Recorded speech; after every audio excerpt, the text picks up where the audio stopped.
Grand Rising. Another beautiful morning on this plane. Today, I thought about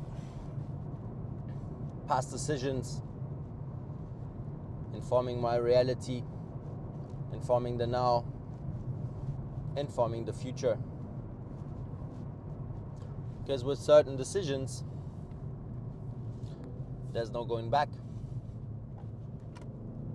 Quite, present for me is the topic of injury. And there are certain injuries that you cannot fully recover from. And therefore, you just have to make it work, You just have to make the best of it and navigate. What is one mistake is if you let it dictate how you operate, how you think, how you show up in the world, right? I'm not saying that, past injury doesn't change my behavior, because it does, right? Like I'm not as reckless anymore. I'm not as crazy anymore in terms of sports and, adrenaline seeking activities, and I try not to get punched in the head anymore. I try not to, fall hard or crash hard, which I did a lot with the skis and with the snow blades and with the snowboard back in the day. And, also with martial arts, I try not to get, hit hard anymore, because I have injuries, right, that are quite severe in a sense if it's not handled properly. I talk about this, often, but I was supposed to have plates in my spine, metal plates, and I refused to do that back in the day. And I fought my way out of it, which was, topic of the video before that, or the one before that. So if you want to listen in on that, check the other one out. And it's like 20 minutes long, that video. And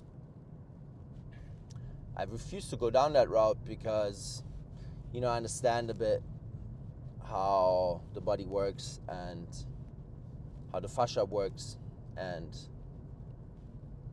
what happens when we have these foreign parts in our energy field and in our body, right? So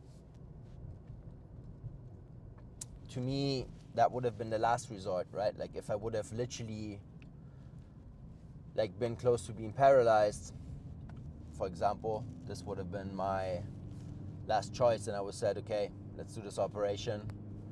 But since that wasn't the case, I thought, okay, let's try it.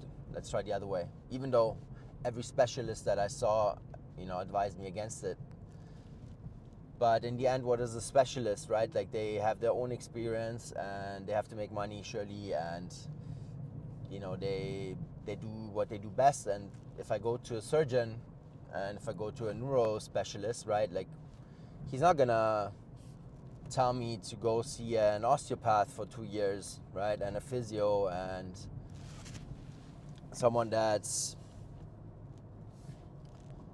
deep in the fascia topics and stuff like that, right? Like he's gonna think that his way of handling a problem like that is the only way and the best way, and that's why he does that job, right? And that's totally fine. But it's up to you as the human to decide what happens with your body. We should never give away that power to anyone else. Same with healing. And that's why I strive to homeschool my children, because I think this is a crucial part of the programming in these early years, is that we give away our power. We give away our ability to think. We give away our ability to practice discernment, because we are detached from that very early on in kindergarten even, and primary school. It starts when that person in front of us is dictating what we are supposed to think about, and not even think about, but just regurgitate, right? And just learn by heart and then forget again after the test. That just programs us into this worker state, right? Where we are, produced as a slave to the system that makes us a good worker, a good factory worker, a good corporate slave in a sense. I was there too. I'm not saying that it's bad, right? Like, because there's ways to handle this as well properly, right? But like, I'm just saying that this whole system of Western school and Western, ways of raising children is not holistic, and that's what I don't like.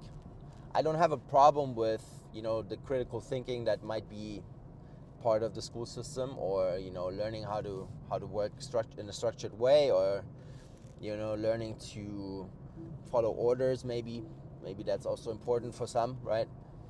And stick to deadlines and all that kind of stuff, and that's absolutely, that's valid stuff. But I'm just saying, if there's no part that covers all the other bits in that whole curriculum, I think it's flawed, right? And it took me a long time, and it's still a process, to unlearn all of that stuff. I'm in my mid-30s now, and I'm still unlearning all the time. I still have to catch myself at times, and I realize, shit, like, why do I actually believe this? Why do I go down this route? Why do I think this is the best way to do this right now? And it always comes back to this programming at this early time in my life, when I, wasn't able to choose what the best path for me was, and I was given to these caregivers, that weren't my parents, for the most crucial parts of the day, and they would take over, right? And the more I think about this, and I also did a podcast with one of the Adhd founders, you can Matt Bodrow, and you can check that one out. It's from last year sometime, and one of the first podcasts I did, I think.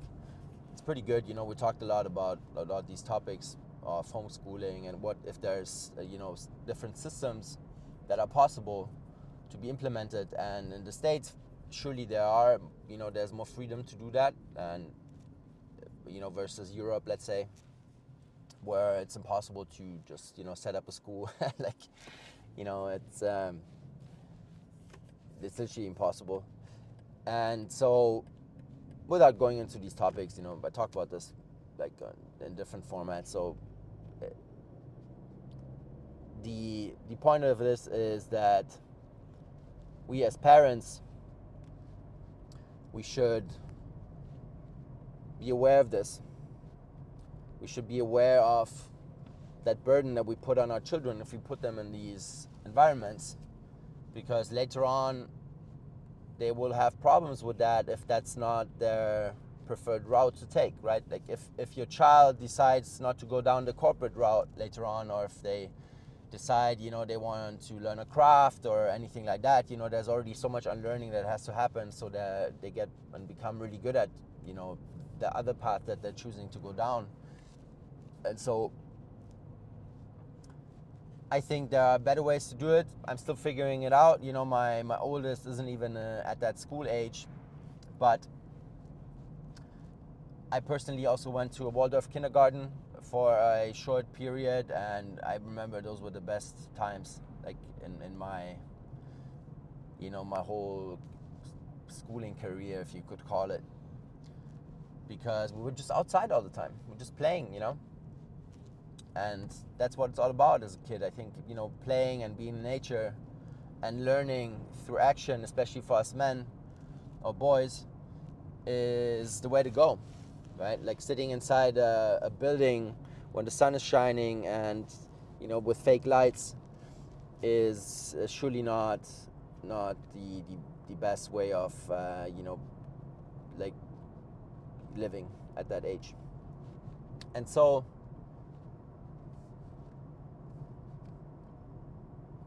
holistic approaches are important to me because I see life as a holistic project.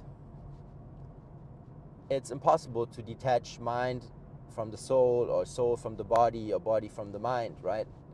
And that's also how I structure my work, and that's how I think, because it's all one system. If one part of that system is lacking, the other parts will be affected. It's just the way it is. It's impossible to just work on the mind to fix an addiction sustainably. You can fix it temporarily if it's a mental problem. You can see good results, but if the body's lacking, if that part of the system is lacking, with time you will fall back into these old patterns, and you will get different problems maybe, and you will just run into all kinds of different issues.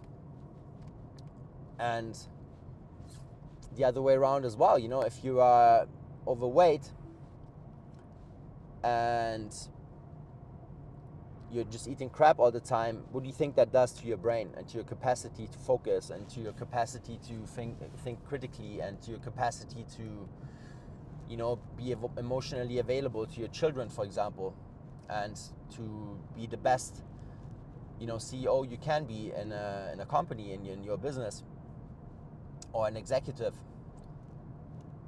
You can surely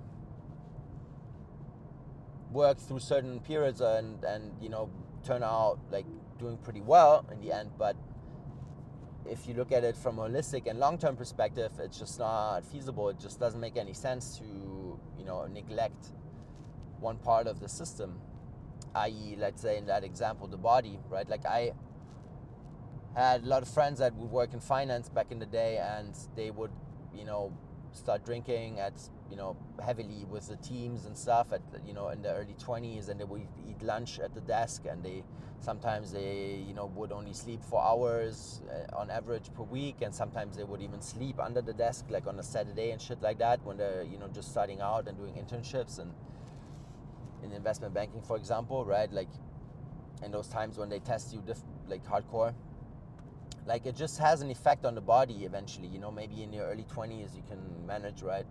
Because you can, right? Like, your body is capable of doing that, but like later on it will come back, right? And it will bite you in the ass. So we all learn eventually that we have to treat this vessel that hosts us accordingly and in a good way, so everything functions properly, right?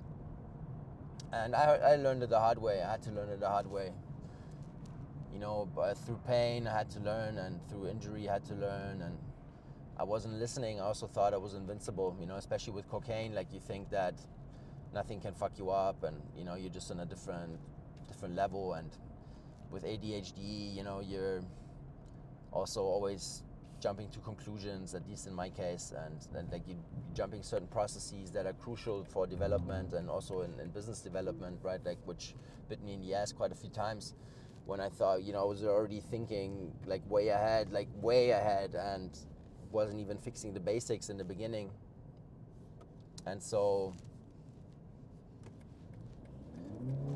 that was some of the issues that I had with building businesses in the beginning, right? Because I never really worked in corporate for too long. It was always short periods, and it just wouldn't fit in. And yeah, so holistic approach, absolutely crucial, which is also mind-boggling to me every single time I see some therapists and psychotherapists that's like super overweight and like telling people how life works, right? But you can choose who you work with, and that's a whole different topic. But I think if someone is supposed to be a good role model and supposed to show you the way, if they're neglecting one big pillar of our system, of their system, then it's always a red flag to me, at least, right? And it's just mind-boggling when, there's these specialists out there that just work on one part of the system and neglect, 2-3 of the other main pillars. And then they wonder why, certain people relapse, and why, most people relapse, especially with addiction recovery. And that to me is the reason why, because you have to address the whole system for it to be sustainably, functioning in the long run. And if you don't do that, if one system, gets like too fucked up over time and through trauma and through another crisis, then it will eventually, show up with a relapse. So, my 2 cents for this morning, and I'll see you next time.